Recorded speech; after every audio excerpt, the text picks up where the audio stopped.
When you live by the Sea of Galilee, really a very big lake, going by boat was the easy way to travel from one town to another. The towns were mostly on the seashore, and so traveling by boat saved a lot of time and a lot of walking around the lake.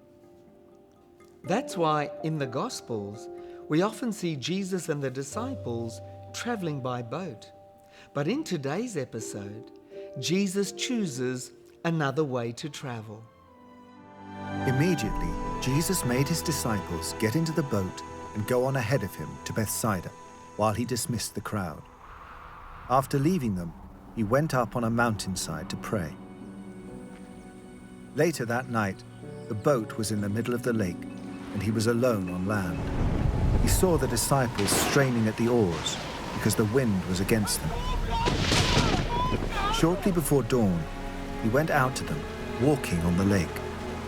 He was about to pass by them, but when they saw him walking on the lake, they thought he was a ghost. They cried out because they all saw him and were terrified. Immediately he spoke to them and said, "Take courage, it is I, don't be afraid." Then he climbed into the boat with them, and the wind died down.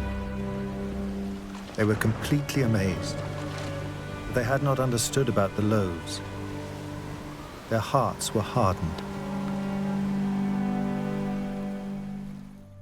It doesn't say here that there was a storm with lightning and thunder, just that the wind was so strong that the disciples couldn't make headway at the oars.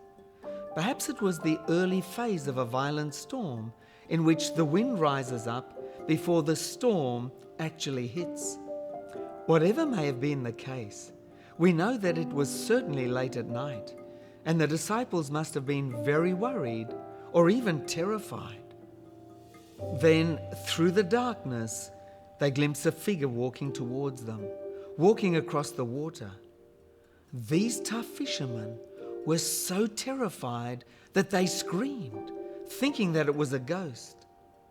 But Jesus tells them not to be afraid, and as soon as he climbs into the boat, the wind dies down. Mark says that the disciples couldn't understand what had just happened because they hadn't learned the lesson about the miracle of the feeding of the 5,000. That even when we think we're facing an impossible problem, Jesus will take care of you. When Jesus is in your boat, you won't be going down. Most of the things that we're afraid of in our lives aren't real. They never actually happen. They're just ghosts.